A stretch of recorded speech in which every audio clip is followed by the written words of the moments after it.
പ്രാർത്ഥനയിൽ ഒരുവൻ മറ്റൊരാളുടെ ജീവിതത്തെ കൂടി കണക്കിലെടുക്കേണ്ടതുണ്ട്. പ്രാർത്ഥന ദൈവത്തിന് മുമ്പിൽ നിൽക്കലാണ് എന്ന് വരികിൽ പ്രാർത്ഥന മറ്റുള്ളവരുടെ കൂടെ നിൽക്കലും കൂടിയാണ്.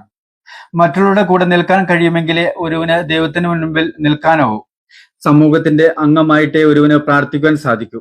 വാസ്തവത്തിൽ പ്രാർത്ഥന ദൈവവുമായിട്ടൊത്തുള്ള ജീവിതമാണ്. അതോടൊപ്പം സഹജീവികളുമായിട്ടുള്ള ജീവിതമാണത്. രണ്ടും ഒന്നിച്ചു നീങ്ങണം. ദൈവസ്നേഹവും മനുഷ്യ സ്നേഹവും ഒന്നിച്ചു നീങ്ങണം. ഒന്നില്ലാതെ മറ്റൊന്നുണ്ടാവുകയില്ല. മറ്റുള്ളവരോട് ഒത്തുനിന്നുകൊണ്ടുള്ള പ്രാർത്ഥന നാം കണക്കിലെടുക്കേണ്ടതായി രണ്ടു വശങ്ങളുണ്ട് ഇതിന്. പ്രാർത്ഥനയിലാണ് നാം മറ്റുള്ളവരോട് ഒത്തുനിൽക്കാനും അവരോടൊത്ത് ജീവിക്കാനും പഠിക്കുക. മറ്റുള്ളവരെ കാണാനും അവരോടൊത്ത് നിൽക്കാനും അവരോടൊത്ത് ജീവിക്കാനും പ്രാർത്ഥനയാണ് നമുക്ക് വഴിയൊരുക്കുക. പക്ഷെ അതിന് വേറെ ഒരു വശം കൂടിയുണ്ട്. മറ്റുള്ളവരോടൊത്ത് നിൽക്കാനും അവരോടൊത്ത് ജീവിക്കാനും അവരുടെ കാര്യങ്ങൾ ഇടപെടാനും നമുക്ക് കഴിയണം എന്ന് വരികിൽ നാം അതിന് ശ്രമിക്കണം. എങ്കിലേ പറ്റൂ. മറ്റുള്ളവരുടെ കാര്യങ്ങളിൽ നമുക്ക് താല്പര്യമുണ്ടാകേണ്ടതിനെ പറ്റിയുള്ള ബോധമുണ്ടായിരിക്കണം.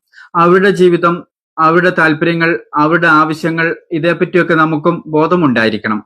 എങ്കിലേ ദൈവത്തിന്റെ മുൻപിൽ നിൽക്കാനൊക്കൂ. പ്രാർത്ഥിക്കുവാൻ വേണ്ടിയിട്ട് മറ്റുള്ളവരുടെ കൂടെ നിൽക്കൽ ഒരു അവശ്യ ഘടകമാകുന്നു. അർത്ഥവത്തായ ഫലപ്രദമായ പ്രാർത്ഥനയ്ക്ക് ഇത് കൂടിയേ കഴിയൂ.